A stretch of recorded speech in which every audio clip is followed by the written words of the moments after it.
Haleluya, puji Tuhan, berbahagia kembali kita bisa berjumpa dalam program Renungan 79 dengan 365 hari yang mengubahkan. Resilient, saya tangguh dalam Tuhan. Bapak Ibu yang dikasihi Tuhan, pada kesempatan ini bacaan kita sampai di dalam Kisah Para Rasul pasal yang pertama ayat 1 sampai 22.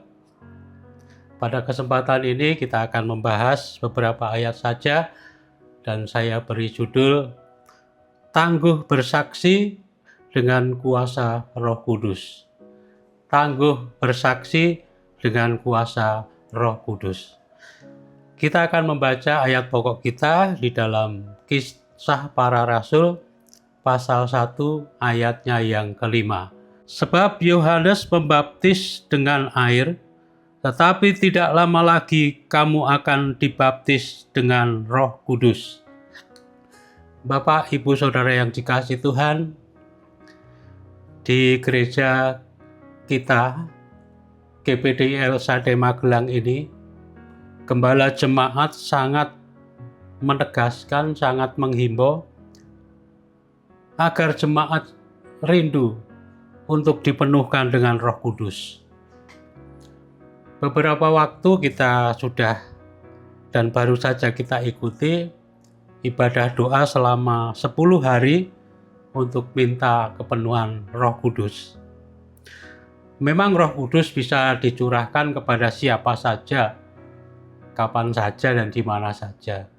Tetapi ibadah doa ini membuktikan bagaimana gembala kita dengan serius agar seluruh jemaat GPDI El Shaddai Magelang dipenuhi oleh Roh Kudus.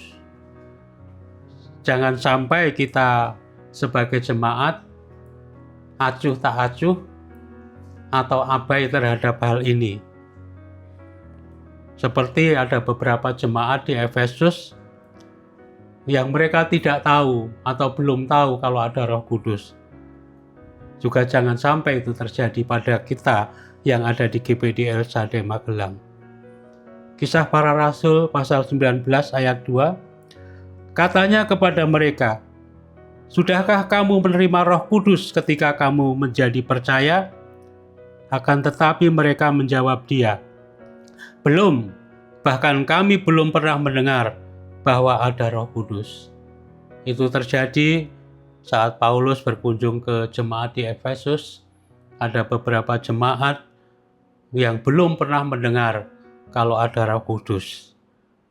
Saya kira hal ini tidak akan mungkin terjadi di jemaat kita karena sekali lagi gembala jemaat sangat menekankan hal ini agar jemaat GPDI El Shaddai penuh Roh Kudus.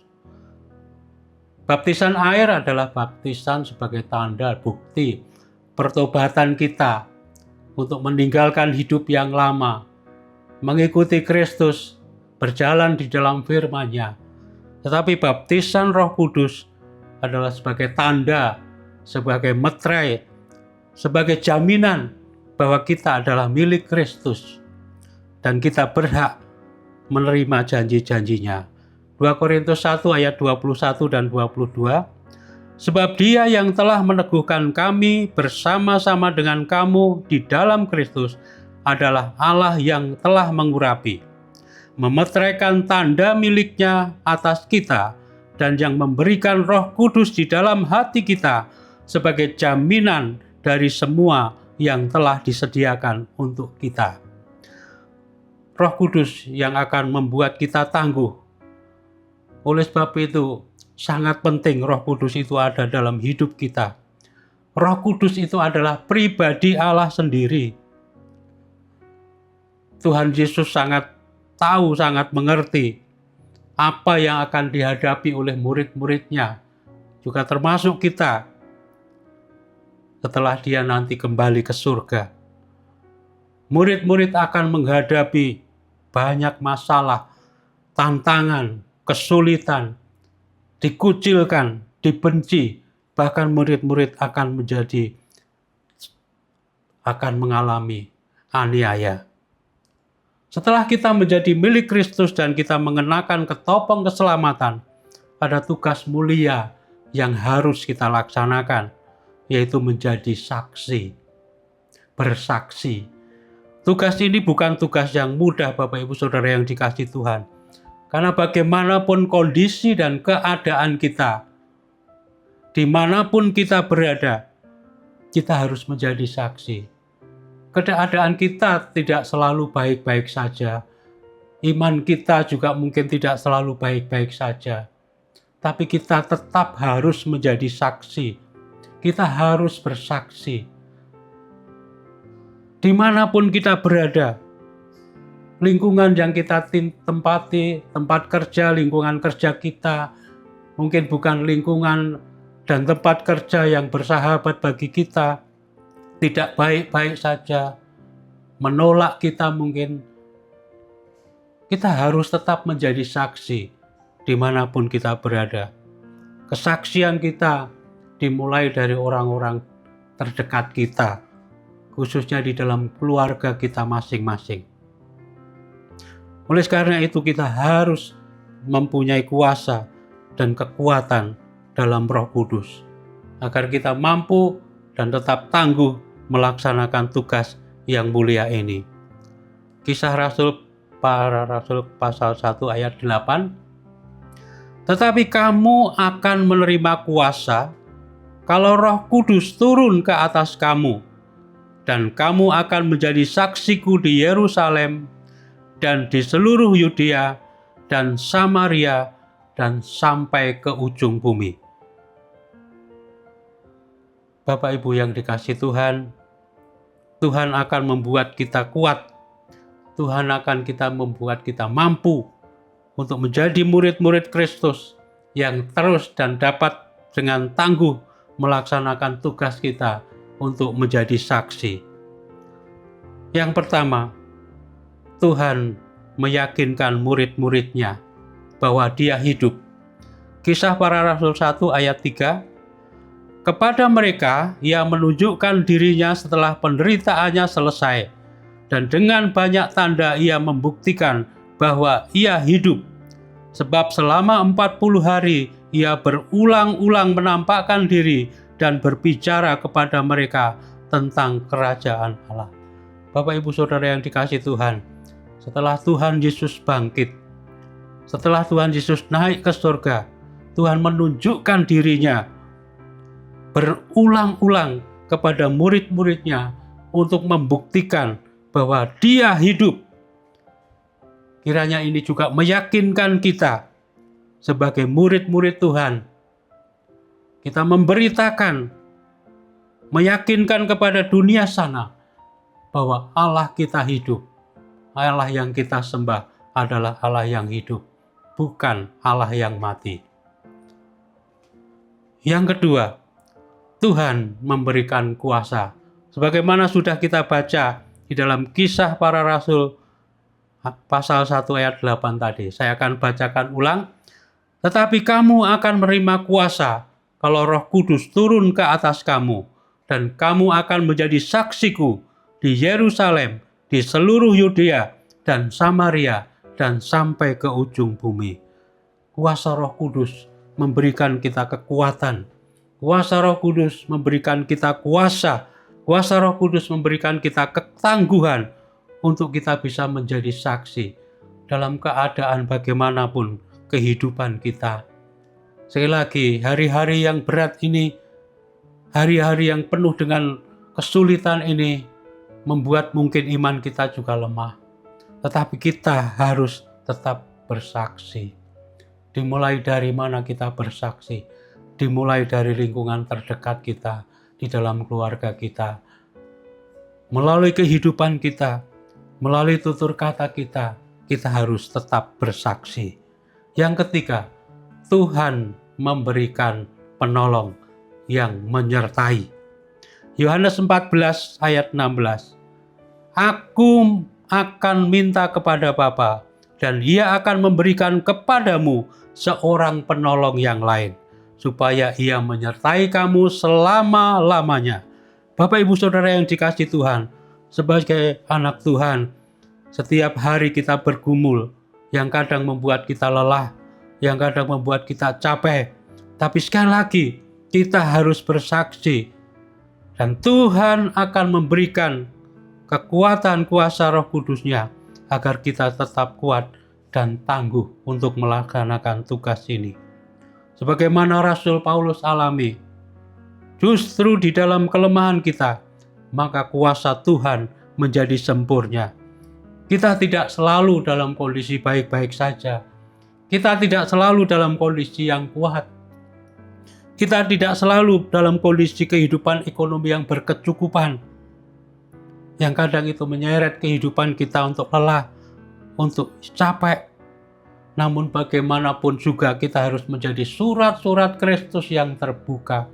Kita harus menjadi garam, kita harus menjadi terang, supaya dunia boleh melihat Kristus dalam kehidupan kita. Dalam keadaan seperti itulah kita membutuhkan kuasa Roh Kudus untuk memberikan kita kekuatan, memberikan kita ketangguhan untuk kita tetap bisa dan mampu untuk menjadi saksi Kristus. Yang keempat, Roh Kudus mengajar kita. Yohanes 14 ayat 26.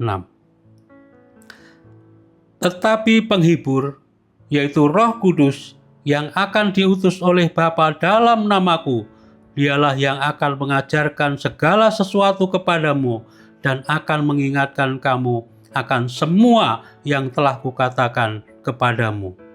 Bapak Ibu Saudara yang dikasihi Tuhan, mungkin kita takut untuk bersaksi karena kita tidak tahu apa yang akan kita sampaikan, apa yang akan kita katakan. Tetapi Roh Kudus sendiri yang akan menolong kita, membimbing kita agar kita mampu untuk menyampaikan apa yang harus kita katakan. Roh Kudus akan mengajar kita hidup sesuai dengan kehendak-Nya, mengingatkan kita akan firman-firman-Nya agar hidup kita selalu berpadanan dengan firman Tuhan, sehingga hidup kita menjadi berkat bagi orang lain.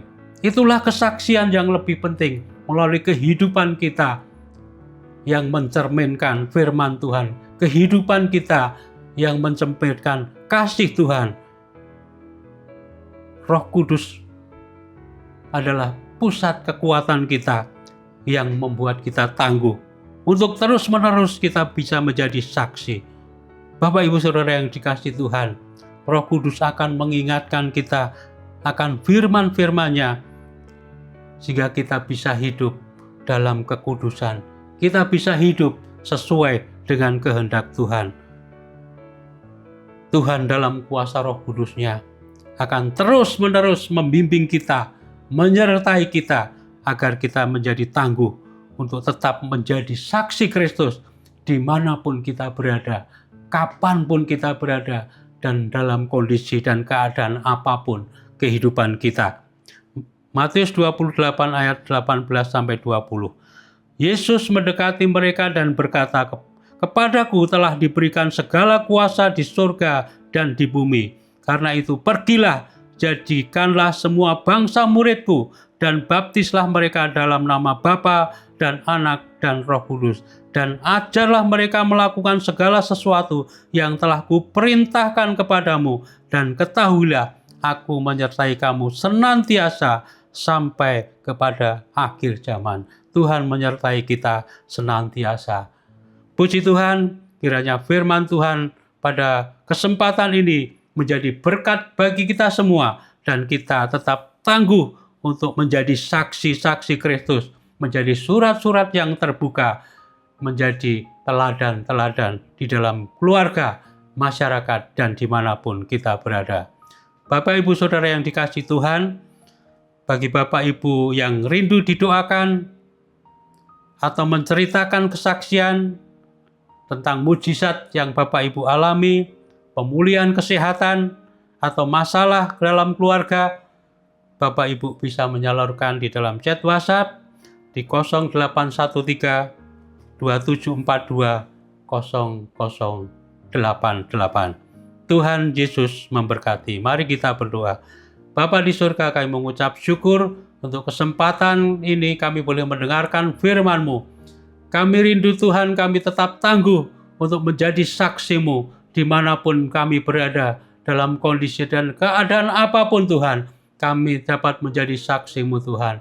Terima kasih Tuhan, kiranya kekuatan Roh Kudus menyertai kami semua, supaya kami tangguh menjadi saksi-saksi Kristus.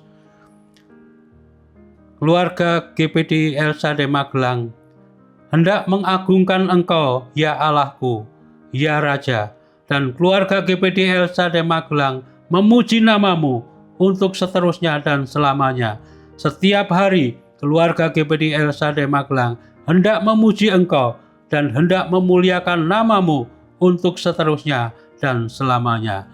Bapa di surga, kami mengucap syukur, kiranya firman-Mu menjadi rema dalam kehidupan kami, bekerja dalam kehidupan kami, sehingga kami tetap tangguh menjadi saksi-Mu. Terima kasih Tuhan.